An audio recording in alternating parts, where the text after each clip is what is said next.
All right, guys, let's take a look at this Traska Freediver. And I know you're looking at it and you're thinking, we've already seen this watch. We recognize that mint dial. And I know a lot of microbrand lovers and owners really dig this mint dial Traska Freediver.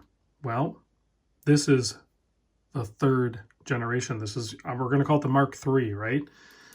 They haven't really labeled that on their website, but this watch, other than what you kind of recognize, the color, the handset, and the dial layout, it's kind of a ground up. Everything's different on this one. I went back and actually watched my video, and I never watch my videos, but I'm like, man, this is just, something's different. So I went back and watched my video, which was done about almost a year ago. I think I did it April of 2020, and we're in February of 21. These are going to be in stock on their website and ready to sell as of March is what their website says. I'll put a link to the website in the description. So let's talk about the case size and all that good stuff, and then you'll maybe start to see, or I'll actually put a link to the video I did about a year ago, and you can go watch that one after you watch this one, and you will instantly recognize what I'm going to point out. So we're looking at, I mean, it's kind of a 40 millimeter case. I measure it at its widest part about 40 and a half. So it definitely feels more like a 40, but I kind of measure 40 and a half.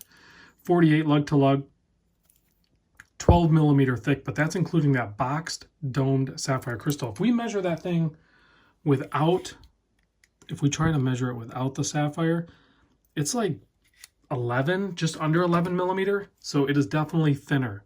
The previous one was thicker than this one, 100%. 20 millimeter lug width, that stays the same, and the bracelet tapers down to 16. The bracelet is totally different as well. 7 millimeter screw down crown, signed, 200 meter water resist, still using the Miyota movement.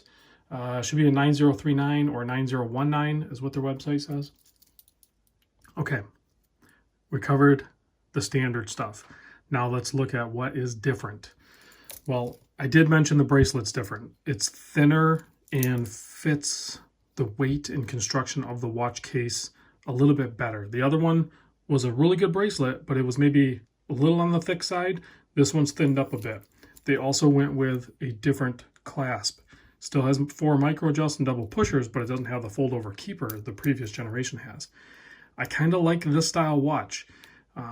They're doing kind of what I've pointed out many times. We like diver watches, but we don't dive, so we don't really need that. If you want to go diving with this watch, sure, you could, but take the bracelet off and put it on a different strap or something, and you'll be fine.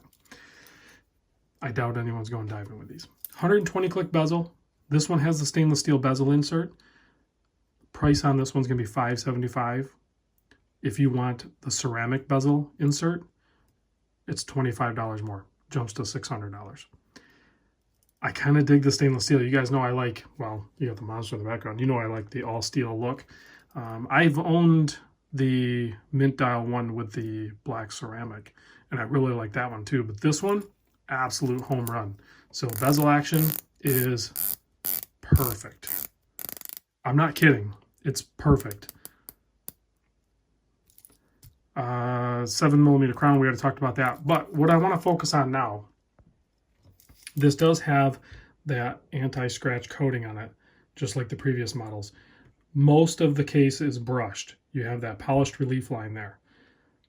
But if you look back at the other video, you're going to see instantly the big difference. And that's the case.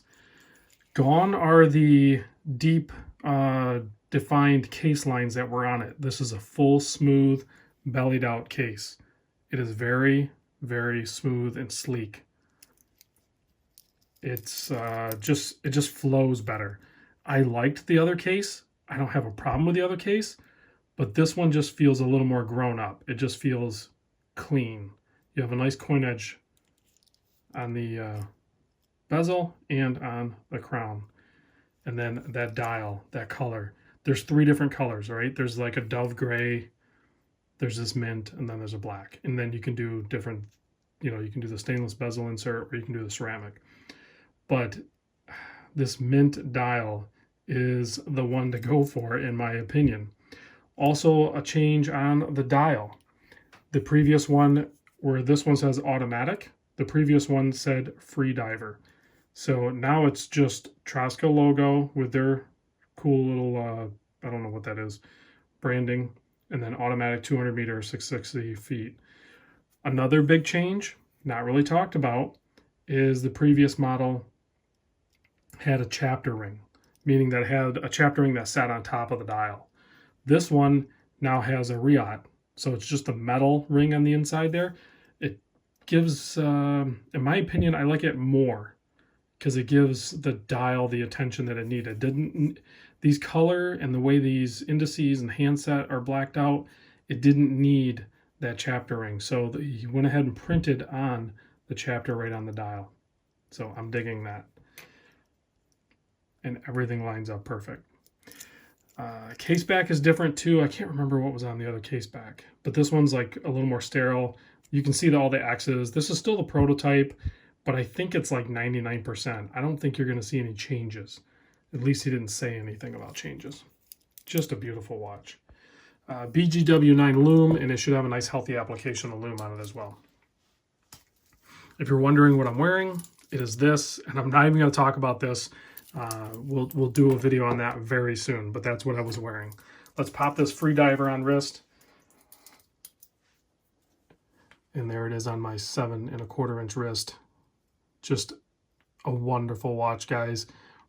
Spring's right around the corner. I know it's February, at least where I am. It's crazy cold. I'm waking up to like 5-degree temps. But this watch just screams, you know, this early spring time of year, Easter and all that stuff. I love that pastel mint color. It's just, I could see Traska just doing this color. This is their color as far as I'm concerned. I'm sure other brands have used something similar to it, but the Traska Freediver has to be done in this mint color. I absolutely love it. All right, let's kill the lights, check the lume on this. And if you guys have any questions, let me know. I'll try to answer them, or maybe I can get the owner to chime in. I know he's super busy, but he's always been able to make the time to talk to me. But in low light, you can still even kind of see that mint, and you see that BGW9 blue lume play around with that mint color dial, and it's just super legible and very fun to look at. All right, guys, thanks for watching. I'll catch you on the next vid.